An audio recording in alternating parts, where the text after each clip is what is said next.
My blood turned to ice the moment Harlan leaned back in his chair, looked around the candlelit dining room, and said, almost casually, "Pathetic peasant." The room went silent. 20 guests stared at their plates, their glasses anywhere except at me. My girlfriend Claire whispered my name under her breath, but she didn't challenge her father. I couldn't blame her. Few people ever did. I had known Harlan for only a few months, but I had learned one thing quickly. He believed money measured a person's worth. He had built a respected manufacturing company over 3 decades, and success had hardened into certainty. Everyone around him seemed to accept that certainty as fact. I folded my napkin carefully. Anger would have been easy. Explaining myself would have been pointless. "You've been awfully quiet," Harlan continued. "I suppose that's what happens when you're surrounded by people who actually built something." A few uncomfortable smiles appeared around the table before disappearing just as quickly. What none of them knew was that I had spent the previous year leading negotiations for an investment group that specialized in distressed industrial businesses. We rarely appeared in headlines. Our work happened behind conference room doors and confidential agreements.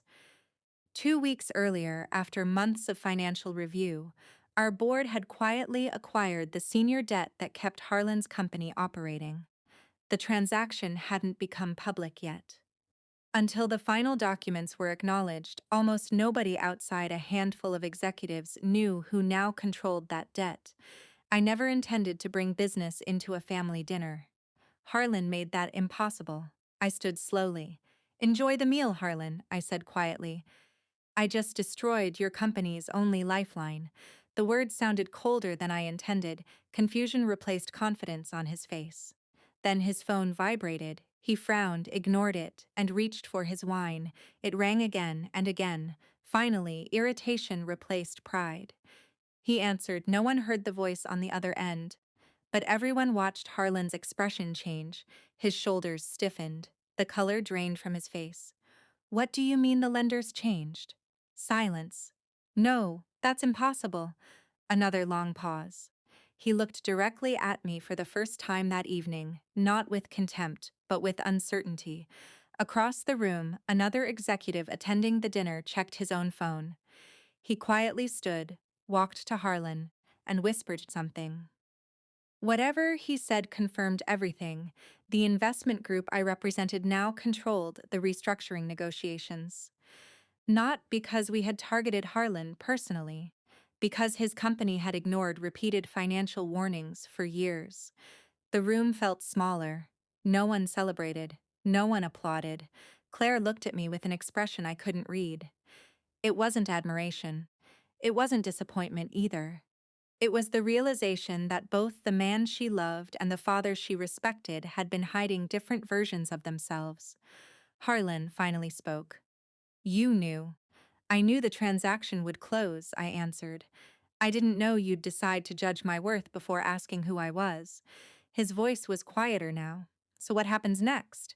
Business had returned. "The same thing that would have happened this morning," I said.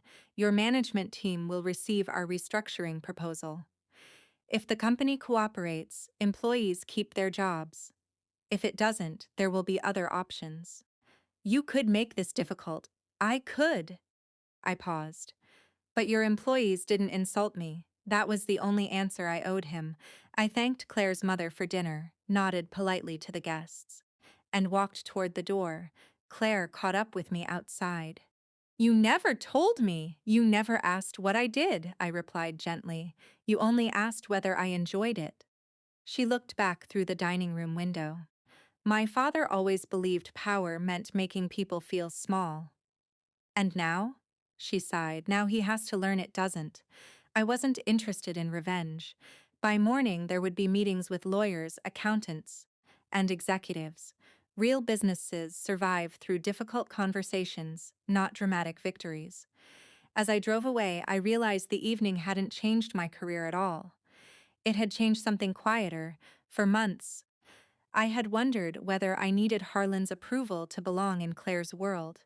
Watching him lose certainty so quickly answered that question. Respect earned through character lasts longer than respect demanded through status. Everything else is only temporary. If you'd like, I can also write a version with a slower psychological pace and a more emotionally ambiguous ending.